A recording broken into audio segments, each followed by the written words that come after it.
नमस्कार, आप देख रहे हैं अंदेशक न्यूज़। अंदेशक न्यूज़ आपके संघर्ष का सच्चा साथी। दोस्तों, आपने कई बार कहा था अंदेशक न्यूज़ पर जियो उपलब्ध कराइए, अंशकालिक अंदेशकों का जियो। आज दोस्तों इस जियो को हम लेकर हाजिर हैं आपके लिए, आपकी खातिर। अंशकालिक अंदेशक जियो 2013 में, यानी कि लखनऊ दिनांक 31 जनवरी 2013 का ये जियो है। आप देख सकते हैं अपनी स्क्रीन पर संख्या 3371-79-5-2013-5/2010। प्रेषक सुनील कुमार, प्रमुख सचिव उत्तर प्रदेश शासन सेवा में, राज्य परियोजना निदेशक उत्तर प्रदेश, सभी के लिए शिक्षा परियोजना परिषद लखनऊ। शिक्षा अनुवाद 5। विषय आप देख सकते हो, विषय है परिषदीय उच्च प्राथमिक विद्यालयों में कला शिक्षा, शारीरिक शिक्षा एवं स्वास्थ्य शिक्षा तथा कार्य अनुभव शिक्षा के अंशकालिक अंदेशकों की संविदा पर तैनाती के संबंध में।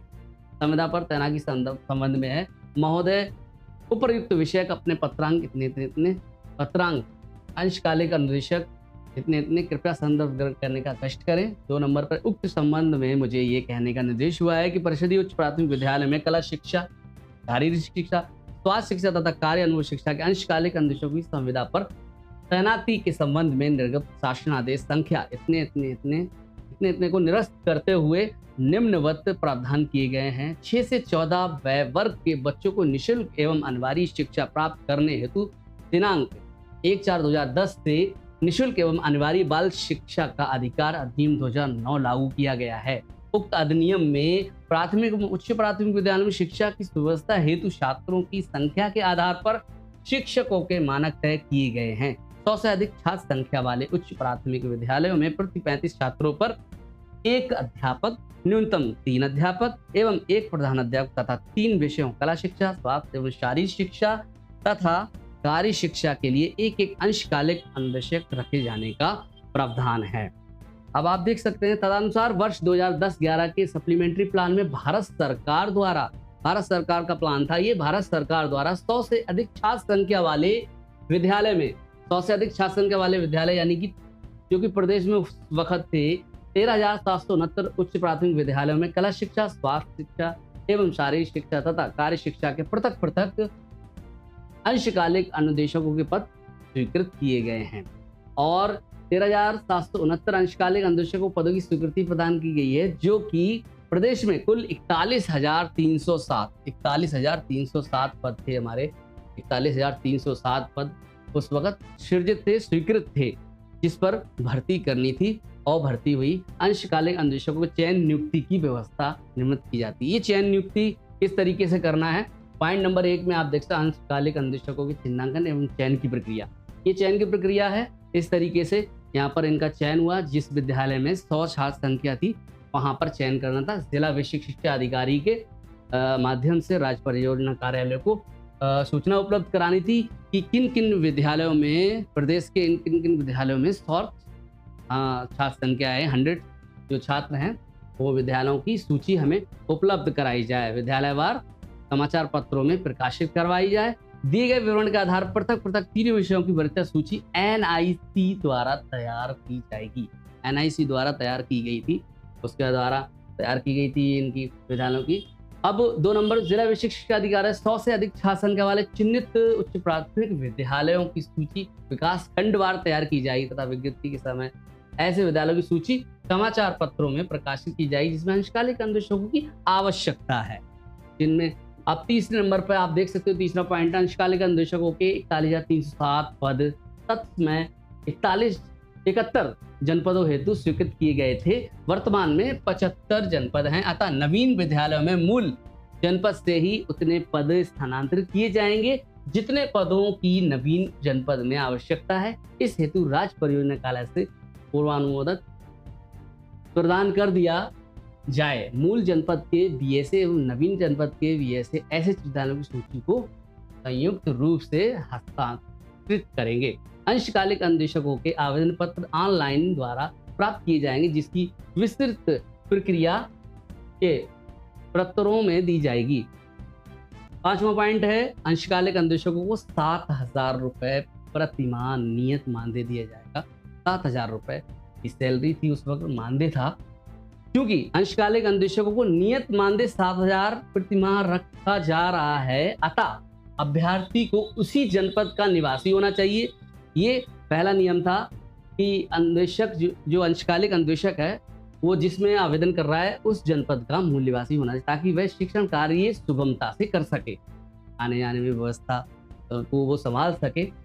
आवेदन पत्र में अभ्यर्थी द्वारा उल्लिखित हाई स्कूल, इंटरमीडिएट, स्नातक एवं संबंधित विषय की प्रोफेशनल डिग्री डिप्लोमा के प्राप्तांकों के प्रतिशत के योग के आधार पर प्रत्येक जनपद की NIC द्वारा विषयवार पृथक वरीयता क्रम में वर्गवार श्रेणीवार चयन की सूची तैयार की जाएगी। प्रत्येक परीक्षा के प्रतिशत को 0.2 अंकों में पूर्णांकित राउंड ऑफ किया जाएगा। अब यह 8 नंबर है, कला शिक्षा, स्वास्थ्य एवं शारीरिक शिक्षा तथा कार्य शिक्षा वर्क एजुकेशन के अंशकालिक अन्वेषकों के चयन हेतु विषयवार तथा आरक्षण की पृथक मेरिट लिस्ट तैयार की जाएगी। 9 नंबर पर है, सभी जनपदों में औपबंधिक चयन सूची के अभ्यर्थियों की मूल अभिलेखों की जांच पूर्व से ही निर्धारित समय सारणी के अनुसार तिथि में होगी। जिला चयन समिति द्वारा काउंसलिंग हेतु निर्धारित तिथि को उपस्थित होने पर अभ्यर्थी को ऑनलाइन आवेदन की प्रति, ई चालान की प्रति, सभी मूल अभिलेख, अंक पत्र एवं प्रमाण पत्र, निवास प्रमाण पत्र तथा आरक्षण से संबंधित समस्त प्रमाण पत्र, फोटो ID जिसका उल्लेख ऑनलाइन आवेदन में किया गया हो एवं काउंसलिंग हेतु प्राप्त निर्धारित तिथि को अनिवार्यता प्रस्तुत करना होगा, अन्यथा उसका अभ्यर्थन स्वतः समाप्त कर दिया जाएगा। ये नियम था। 11वें पॉइंट में आप देख सकते हो, अंशकालिक अन्वेषकों के चयन एवं तैनाती में अथवा अन्य विसंगतियों का निराकरण जिला विशिष्ट शिक्षा अधिकारी द्वारा तथ्यात्मक आख्या के प्रस्तुत किए जाने के पश्चात जिला अधिकारी के पूर्वानुमोदन से किया जाएगा। 12वें पॉइंट में अंशकालिक अन्वेषकों का चयन उन्हीं विद्यालयों में हेतु किया जाएगा जहां छात्रों की संख्या 100 से अधिक होगी। अभ्यर्थी जिस विकासखंड का निवासी है यथासंभव उसी विकासखंड में उसे तैनाती दी जाएगी। प्रथम तैनाती में आवंटित विद्यालय में जिला विशिष्ट शिक्षा अधिकारी द्वारा कोई भी परिवर्तन नहीं किया जाएगा एवं चयनित अभ्यर्थी को उसी विद्यालय में कार्य करना होगा। 14 नंबर है, कला शिक्षा, स्वास्थ्य एवं शारीरिक शिक्षा तथा कार्य शिक्षा के अन्वेषकों को कक्षा 6, 7, 8 में संबंधित विषय की सैद्धांतिक प्रयोगात्मक कक्षाएं लेनी होगी। उक्त तीनों विषयों के पाठ्यक्रम होंगे जो बेसिक शिक्षा परिषद द्वारा मान्य है। इस हेतु प्रत्येक अन्वेषक को सप्ताह में न्यूनतम 24 कालांश, यानी कि 24 कालांश, 24 पीरियड आपको एक सप्ताह में पढ़ाने होंगे। अध्यापन कार्य करना अनिवार्य होगा। प्रधान अध्यापक द्वारा आवश्यकता अनुसार अंशकालिक अन्वेषक विद्यालय समय में अन्य विषय का अध्ययन कार्य भी लिया जाएगा। यानी कि आप अपने विषय के सैद्धांतिक और प्रयोगात्मक दोनों सब्जेक्टों को पढ़ाने के बाद अगर हेडमास्टर चाहेंगे तो आपसे अन्य विषय भी पढ़वा सकते हैं जो कि आपके विषय रहे हों। चयन समिति, अंशकालिक अन्वेषकों की चयन नियुक्ति हेतु निम्नलिखित समिति गठित की जाती है। प्रचारित जिला शिक्षा एवं प्रशिक्षण संस्थान संबंधित जनपद अध्यक्ष होंगे। जिला विशिष्ट शिक्षा अधिकारी संबंधित जनपद सचिव होंगे, सदस्य सचिव। संबंधित जनपद के मुख्यालय पर स्थित जानकारी बालिका सदस्य और ये इंटर कॉलेज के जिला अधिकारी संबंधित जनपद द्वारा नाम निर्दिष्ट एक अधिकारी सदस्य होंगे। यदि उपरोक्त रीति से गठित चयन समिति में अनुसूचित जाति, अनुसूचित जनजाति, अन्य पिछड़ा वर्ग के व्यक्ति सम्मिलित नहीं है तो जिला अधिकारी द्वारा जिला स्तर के अधिकारियों में से ऐसे जाति, जनजाति या वर्ग जिसका चयन समिति में प्रतिनिधित्व नहीं है के व्यक्ति को चयन समिति के सदस्य के रूप में नाम निर्दिष्ट करेंगे। उक्त गठित समिति जनपदीय चयन समिति द्वारा चयन नियुक्ति से संबंधित समस्त कार्य संपादित किए जाएंगे।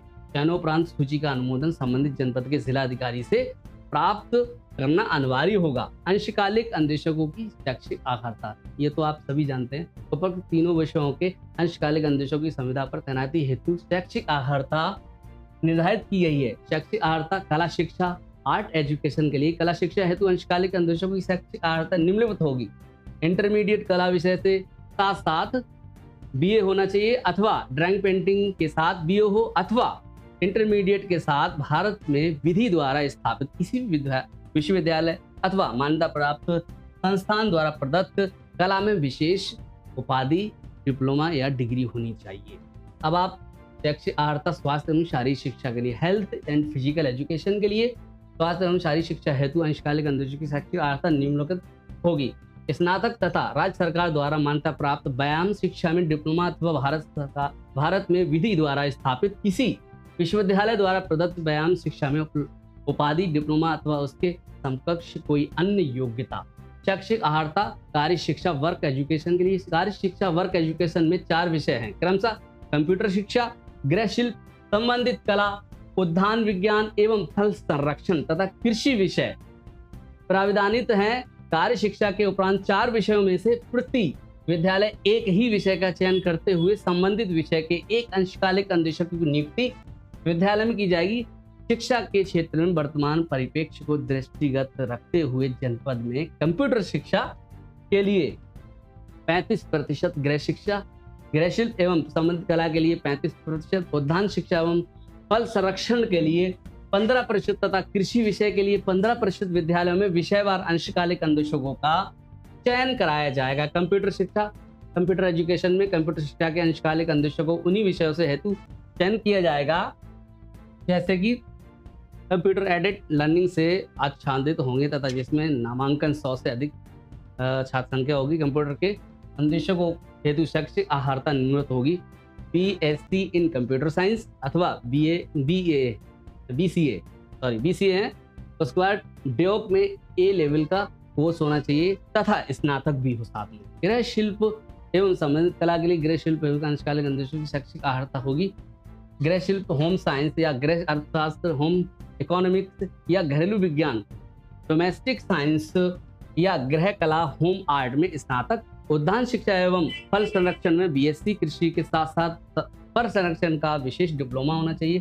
कृषि के लिए BSc एग्रीकल्चर कृषि तथा ऑनलाइन आवेदन पत्र में अभ्यर्थी द्वारा इंगित की गई किसी एक प्रोफेशनल उपाधि डिग्री को सम्मिलित किया जाएगा। आयु वर्ग, इसमें आयु दी है, ये आप देख सकते हैं, ये 4 नंबर आयु से संबंधित है। ये आरक्षण से संबंधित है। 5वां पॉइंट आरक्षण आप देख सकते हैं। ये विकलांग विशेष अंशकालिक अनुदेशक का कार्यकाल 11 माह, 11 माह का होगा। 31 मई तक मानदेय देव। इनका नवीनीकरण की प्रक्रिया रहेगी। प्रत्येक वर्ष नवीनीकरण समाप्त होने के बाद पुनः नवीनीकरण होगा, 1 माह पूर्व कराना होगा। तरीके से आप देख सकते हैं। अवकाश, अंशकालिक अनुदेशकों वर्ष में 10 अवकाश दिए जाएंगे। मानदेय 7,000। तो साथियों, आपने देखा ये जियो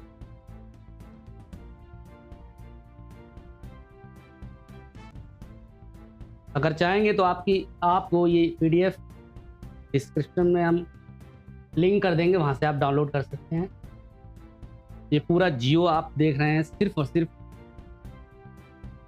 संदेशक न्यूज़ पर।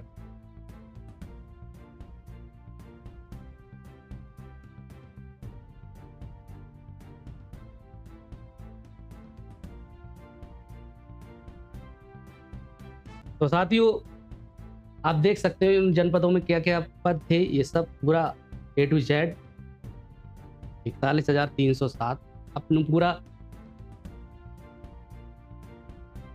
जियो को समझा, देखा। अगर चैनल पर आप नए हैं तो प्लीज़ चैनल को ज़्यादा से ज़्यादा लोगों तक पहुंचाइए, शेयर कीजिए, लाइक सब्सक्राइब कीजिए और इस जियो के वीडियो को आप सेव करके रहिए और ज़्यादा से ज़्यादा लोगों तक पहुंचाइए। अपने पास भी इसकी PDF रखिए, मैं डिस्क्रिप्शन में इसकी PDF को लिंक कर दूंगा। देखते रहिए, बने रहिए हमारे साथ अन्वेषक न्यूज़ पर। आप देख रहे थे अन्वेषक न्यूज़, मैं हूं आपके साथ DK। मिलते हैं किसी और अपडेट के साथ, तब तक के लिए अपना ख्याल रखिए। जय हिंद, जय भारत, वंदे मातरम, सत्यमेव जयते।